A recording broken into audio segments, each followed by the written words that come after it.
Next on AM 1480 WLEA, the Newsmaker Show. Here's Brian O'Neill. And we have on our live line the Steuben County Republican and Democrat election commissioners, Republican Vicky Olin, Democrat Kelly Penziul. Thank you for joining us this morning. Hi, good morning. Thanks for having us. Well, first question, how has COVID-19 affected the county elections office? In every way possible. Right. Due to the governor's executive order, we had to mail out absentee applications to every eligible voter that could vote in this primary, which was and is the Democrats and the Sam Party. As they're the only two having a primary this June, in Steuben County anyway. So that has been a huge increase in absentee ballots compared to any other election we've ever had. And of course, you know, it's hard for the staff to try to maintain the distance in the office and, you know, wear masks and try to get all the work done. And so it's definitely affected how we do things. Yes, fortunately, I don't have to wear a mask here in the studio. Otherwise, it would sound like this. But yes, it's been quite the situation. You'd have to go back to the flu epidemic of 1918 to have experienced anything like this. This question either for Kelly or Vicky. Early voting started this past Saturday, June 13th. How's that been going? Very slow. We haven't had a big turnout on what I think we've only had 12. Let me look. Was it 10 or 12? I don't remember how many. Yeah, yesterday we were open from 10 until 6, and we didn't have any voters at all yesterday. We had 12 total so far as of last night. And we open up today at 10 o'clock, and we're here till 8 tonight. Okay, and if people do want to take advantage of early voting, that's at the county office building in the is it in the Board of Elections office that they vote? It's upstairs. We have the conference room area upstairs in the annex building. Okay.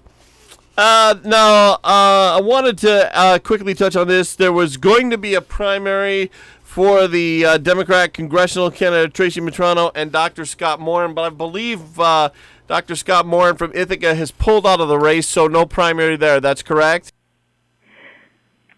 Actually, his petition that he had filed was invalidated at the state board level. Okay. So no primary there. Yeah. We're talking with the Steuben County election commissioners, Republican Vicky Olin and Democrat Kelly Penziul. You're going to be having campaign finance webinars, online video seminars. What can you tell us? The first one is what, 10 a.m. this morning? Yeah, those are being put on by the New York State Board of Elections. Last year there was a change in the law, and now every candidate must file their campaign finance through the New York State Board. Before, some of them were able to file with the local offices, but due to the law change last year, everybody now has to file with the New York State Board of Elections. So anybody that is a current candidate holding an office or anybody that's thinking about holding an office really needs to participate in the webinars. All the information for the webinars is on our website, and it's also on the New York State Board's website, but you need to pre-register to participate in these webinars, but it's definitely something that a candidate really needs to do so that they know what their responsibilities are when it comes to the campaign finance filing. And what are the deadlines for filing this year? I know the governor sent out numerous executive orders about the primaries and the elections. Have there been any changes to the deadlines that candidates from the different parties have to follow in terms of the deadline? For campaign finance, no, they're pretty much still all the same. So if they're running for an office this year, they have to file 3 filings for every election, and they have to file, 2 before the election and then 1 after the election. So those are still all the same for the elections themselves.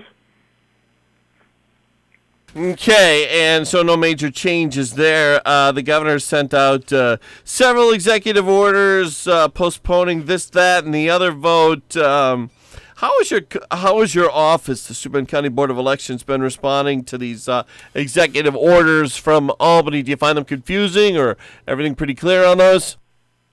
No, they're not. He gives a general, and then there's really not a whole lot of information in the guidelines, so most county boards are, relying on the state board to clarify exactly what we're supposed to be doing and how we're supposed to be doing it. So the state board has been a huge help in trying to help us, manage our way through all of the executive orders and the changes that have been put in place. He's also made a lot of changes for the villages and the schools. And so we've also tried to be there for them to help them through, everything that they're doing also. We're speaking with Republican Election Commissioner Vicky Olin and Democrat Election Commissioner Kelly Penziul, looking at the absentee ballot application for the 23rd, the vote coming up on the 23rd. And here are the reasons that they give. It says, I am requesting in good faith an absentee ballot due to, and you check one of the following: absence from the county on election day, temporary illness or physical disability, permanent illness or physical disability, duties related to primary care of 1 or more individuals who are physically disabled. I'm a resident or a patient at the Bath VA. It doesn't say Bath VA, but it says Veterans Administration Hospital, detention in prison or jail, awaiting trial, action by a grand jury, etc. Are you seeing more? Well, no, you said you are seeing more of these because of the COVID in terms of the amount of absentees that you have to make available, but a lot of people have not taken advantage of that yet. Kelly or Vicky, on this question, do you think that's because it's a mostly Republican county, or do you think people are maybe a little fearful of going outdoors because of the COVID still? Your thoughts? It's probably pretty much both, really, because it is a Republican county. But a lot of people are claiming the temporary illness because of the COVID, and we have a lot of older people in the in the area, and we've issued 3,845 absentees, and we've gotten back so far as of yesterday 2,307, which is kind of a record for us for a primary. Okay, that's interesting. Speaking with Kelly Penziul, the Democrat election commissioner, and Vicky Olin, the Republican commissioner. Looking at the absentee ballot applications, they come in PDF forms. Most people know what those are here in 2020. What are the different ways to get the absentees in to your office? Well, at this point, actually doing an application for an absentee ballot, the deadline for that was the 16th. And so in order for them to be able to actually get their ballot through an absentee form, they would have had to have had it postmarked by the 16th, emailed it to us that day, or faxed it to us that day. So at this point, the only way for anybody to get an absentee ballot is to come into the office and do it that way, or instead just actually go upstairs and vote on the machine. So actually filing an application for an absentee ballot at this point, it's too late. Okay, wondering, do you have the voting locations anywhere handy? Not to put you on the spot, because when we were talking prior to the interview, I did not mention that I would be asking this question. But, the list for Hornell and Old Canisteo, would you happen to have those lists handy or no? Yeah, got them in front of me. Could you go over the ones for Hornell? I know there was a change there because of the situation in Hornell Gardens. The mayor there, Hornell Mayor John Buckley, did not want voters coming into the Hornell Gardens, which is the usual voting place. But for the safety of the patients, they wanted to come up with a new place for that this year. If you could go over the list there, that would be great. Yeah, we did consolidate because of the COVID issue. So in Hornell City, we have districts 1 and 2 that would normally have voted at the high school. We have moved them to the Hornell Arts Center on 56 Broadway. Then those at Hornell City 3, 4, and 5 districts that would normally vote at Church Street Court, we have temporarily moved them to the Hornell Arts Center as well.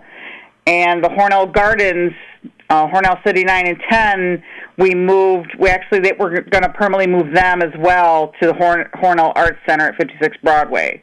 Hornell Districts 6, 7, and 8 are still at the VFW post on Canisteo Street. Okay. Anywhere else? Hornellsville. All of Hornellsville, we have merged into the Arkport Village Hall. So normally districts 1 and 4 are at the Arkport Village Hall. Hornell 2, where they normally go, was the South Hornell Fire Station. They're temporarily moved to the Village Hall. And then Hornell 3, which is the North Hornell Village Hall, we've moved them to the Arkport Village Hall temporarily as well. Okay, was there was that COVID related, not using the South Hornell Fire Station this year? Yeah, it's a very small site, and actually there and the North Hornell Hall, they're kind of small sites, and it's really hard to 6-foot distance in areas where it is so small. That would make sense. Have we covered everything for Hornellsville? Want to ask about Canisteo and Arkport? Okay, Arkport is pretty much, if it's in Hornellsville. Canisteo is, the districts 1 through 4 are all still at Summers Hall on 10 South Main Street. So just one location, Summers Hall for Canisteo. Always been there, yeah. Sure thing. And on your website, looking at it right now, the County Board of Elections page, village elections coming up September the 15th. And what will your involvement, the Steuben County Board of Elections involvement, be in village election results? Normally, we don't have anything to do with the village elections. We support them. If they request poll books or lists or anything from us, then we supply them to them. But other than that, we really don't have anything to do with the village elections. It's all on the villages. Okay, we're speaking with Vicky Olin, the Republican Steuben County Election Commissioner, and Kelly Penziul, the Democrat Election Commissioner. Going to take a quick break and check the forecast. We'll be right back and finish up with the 2 election commissioners. Stay with us. At UR Medicine, we're taking urgent care in a whole new direction by offering telemedicine so you can get help anywhere and adding things on site for increased safety, like symptom screenings, reconfigured waiting areas, rigorous disinfection, and masks for everyone. We know illness and injuries won't stop. Neither will we. Urgent Care redesigned. Go to urgentcare.urmc.edu. Checking in now, meteorologist Rob Carolyn, who says yesterday was sunny, so is today.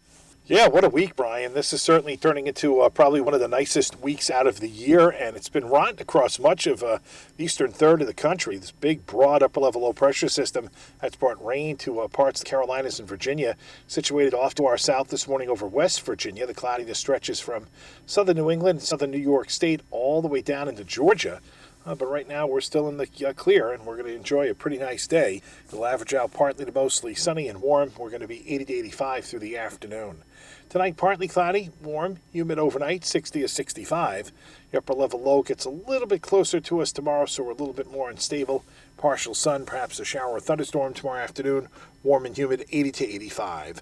Turning partly to mostly cloudy, 60 to 65 tomorrow night. Saturday, partial sun, watch for an afternoon storm, highs 80 to 85. And we'll have more of the same coming up for Father's Day, Brian. Sunrise this morning was at 5:33. The sun sets tonight at 8:50. The status quo continues, Rob, but it's a good status quo. It is. We're in the right place at the right time, Brian. The weather looks good, not only through the upcoming weekend, but into the early part of next week. Back with the Steuben County Election Commissioners, Republican Vicky Olin, Democrat Kelly Penziul. We're talking about the upcoming primary on the 23rd next week. Do either of you have a sense of will there be any other candidates supported on the Democrat line besides Joe Biden? Well, everybody that was on the ballot, 10, all 10 candidates that were running is actually the same ballot that we're sending out because it was too late for their names to come off the ballot.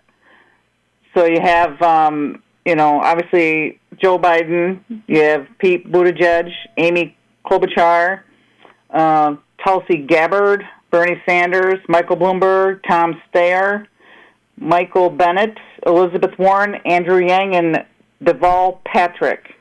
And then there's the four of them that have the delegates on there with them. You have Joe Biden has delegates, 6 delegates. Bernie Sanders has 6 delegates. Elizabeth Warren and Andrew Yang both have 6 delegates listed on the ballot for them. And our ballot is located on our website if anybody wants to look at it. Well, that's interesting. Bernie Sanders, if I remember correctly, pretty much cleaned house in Steuben County in the last Democratic primary, even defeating Hillary Clinton, a former New York senator. I'm correct, though, right? Yeah, I think he did last. Yeah, Bernie did. Bernie did pretty well last time around. The Sam Party also has a big vote coming up. That Sam stands for the Serve America movement. Most of the email press releases I get from the Sam Party have to do with legalizing marijuana. I'm under the impression, from what I've seen, that there are not a lot of Sam Party supporters in this area. And your thoughts there, Kelly Penziul? Well, at this time, we don't have anybody registered in the Sam Party. So anybody that comes out and feels that they're of the Sam Party would have to vote, but vote by affidavit ballot. Okay, down to the last couple of minutes with the Steuben County Election Commissioners. Was there anything I did not bring up that you wanted to mention as far as the upcoming vote on the 23rd? I think basically we just want people to know that for this primary on June 23rd, the only parties that are eligible to vote and participate in this primary are the Democratic and the Sam Party. There is no primary for the Republicans, the Conservatives, the Working Family, the Green Party. The only two that are actually having a primary and that can actually come out and vote are the Democrat and the Sam Party. For early voting, we've had quite a few Republicans show up that can't vote because the Republicans at this time are not having a primary this year. So we just want people to know that and to remind them that we do have early voting going on. Today we're here until 8 o'clock tonight. Friday we're here till 6. Saturday and Sunday we're here from 9 until 2. So if anybody would rather come out and vote early instead of on the election day. But election day on June 23rd, and this is new in New York State, it is a full election day. So on primary day from now on, it's no longer a half day. Our polls will open at 6 a.m., and they will be open until 9 o'clock at night for every election from here on out. Okay, well, Vicky Olin, Kelly Penziul, the Republican and Democrat Steuben County Election Commissioners, want to thank you so much for calling in today. Thank you. Thanks for having us.